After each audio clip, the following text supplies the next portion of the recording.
So rather than have you here telling us what God is, why couldn't God be here telling us what he is?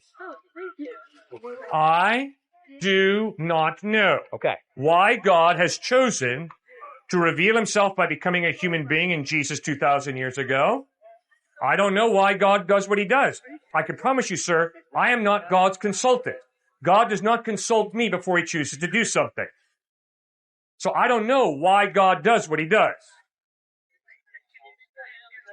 I love that answer. I absolutely love that answer. Thank you. You bet.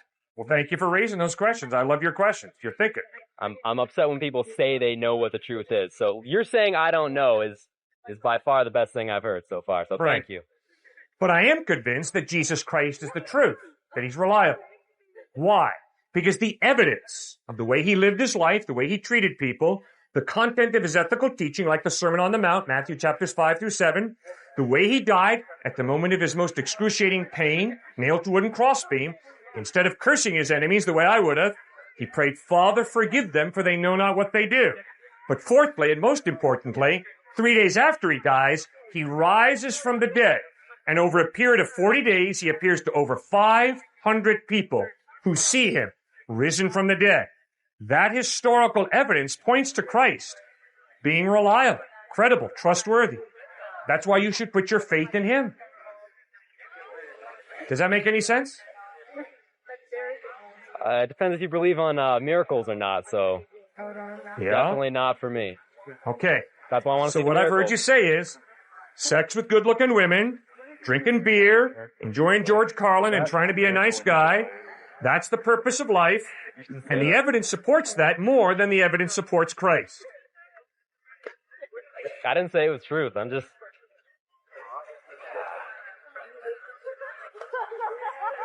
You got to think, sir. It's really, really important to think. You got to ask yourself, why am I living for whatever I'm living for? And what's the evidence that what I'm living for is true? I live in one of the wealthiest areas in the world, Fairfield County, Connecticut. And what's really sad is to watch a human being conclude, my faith should be in money.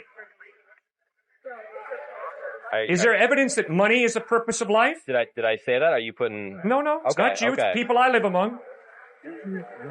I don't have faith in anything, so I don't Yes, have... you do. I don't have material faith.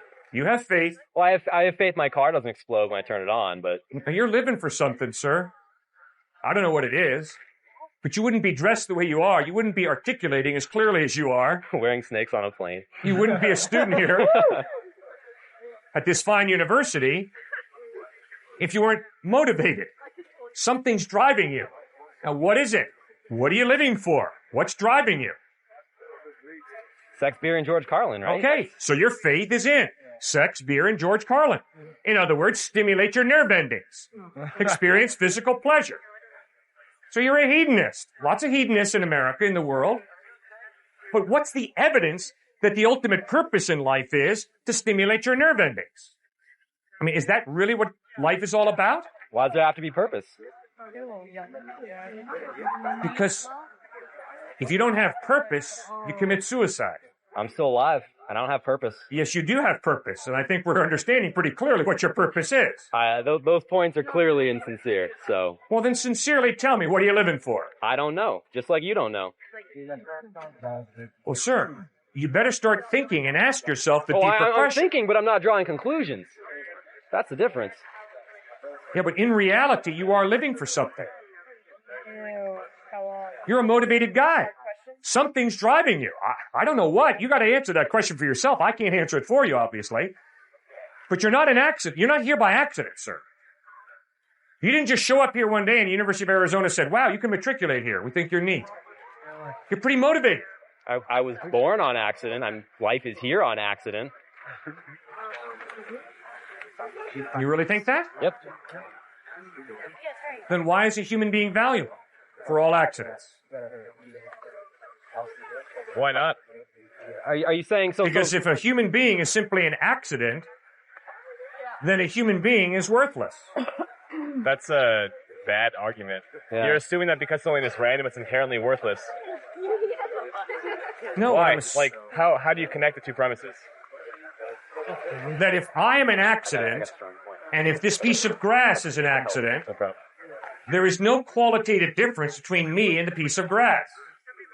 You step on grass, why don't you step on me? Completely If different life is composition. just matter and energy, then there's no purpose. Because it's just matter and energy. That's all it is. See, as soon as you start talking about purpose and meaning, you're introducing rather intangible values like justice and compassion and purpose and meaning. And the only way those can exist is if there is a thinking mind who created you for a reason, for a purpose.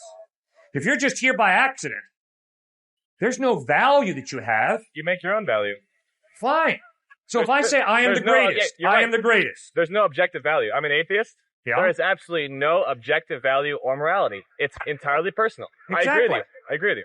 Good. So I find myself valuable, obviously, more so than a piece of grass, Right. because of my evolutionary instincts, Yeah. because of my brain, the way it evolved to be the way it is. Right. I care about humanity. Great. And maybe it's random, maybe it's not scientific, but I still do it. Okay.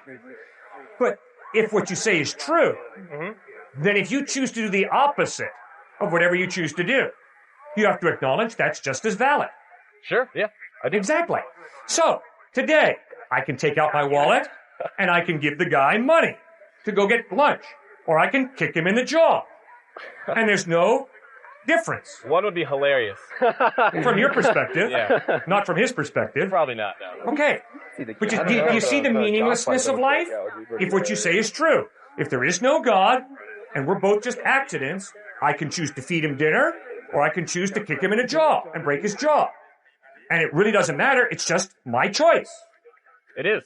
But you have instinctive evolutionary values ingrained into your mind, which would prevent you from doing that. I don't want to kick him in the face because I evolved to want to be nice to other people. It's evolutionarily ideal to benefit others. Do you see why? No, why? So if I benefit other people and I'm nice to them in a tribal setting, it'll help me reproduce my own genes. That's why we have these instincts to be nice to other people, which is why I'd much rather give them food than kick them in the face. Okay. So even if it's meaningless, why does it matter if you still have the instinct and to do good? If I have 60 to 80 years on this planet, and then I become fertilizer, I want it as many of the good times as I can. So to kick him in the jaw and then steal his backpack, to steal his stock portfolio, to steal his money, helps me get ahead and have more good times. But that would make you feel bad.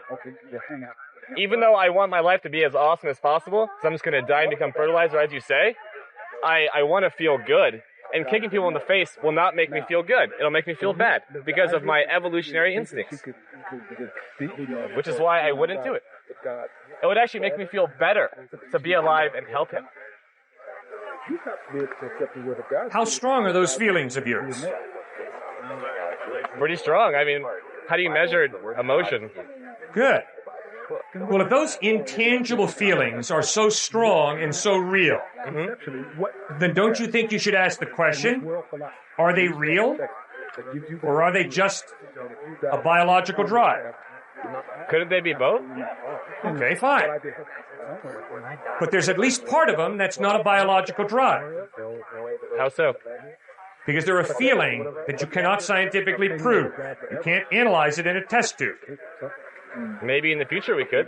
You can analyze brain patterns. You can analyze brain patterns. You can look at a brain, look at its chemical composition, and tell if that brain is happy, sad, frustrated, or whatever.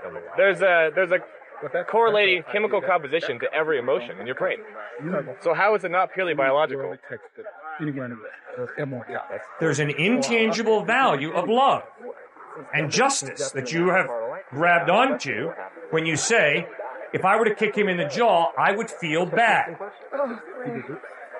Why is that intangible value of justice, compassion, so meaningful to you, so important to you, so real, in light of the fact that it's intangible? Well, because of my evolutionary instincts, once again. I've been programmed to feel that kicking people in the face randomly is a bad thing. Okay. Then if I kick him in the jaw and tell you that that's what my biological instinct is? I would say you probably have bad genes, or that there's something like you probably have some sort of disorder. Where do you get off telling me that your genes are good and mine are bad? Well, I guess, I don't really, I mean, it's not up to me. I never asked. Born, that's whatever helped you survive, there you go. Well, I can promise you, ripping people off helps me survive. If you were in a tribal setting, if you were... I can promise you, I got a lot of acquaintances who rip other people off, and they survive very, very well. But in a tribal setting, if I was living with a bunch of people, and I just ripped off everyone in my tribe, I'd probably get kicked out or killed. So, it's not ideal or beneficial to me at all. Yeah, stupid people get caught when they steal. Smart people don't get caught. No, it's purely selfish. No, I'll be honest. Thank you. No, listen. I don't want to steal because I don't want people to steal from me. If I start stealing and I set the precedent that it's okay, people will start stealing from me. And it's much more beneficial to have everyone just not steal from each other.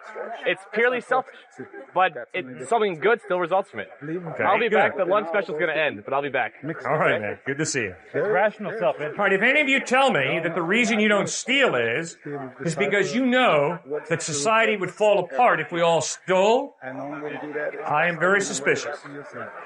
I doubt very seriously that you refuse to cheat on an exam because you sit there in the class and you say, wow, if I cheat on this exam, it's not going to benefit society. But if I do this exam honestly, it'll help society.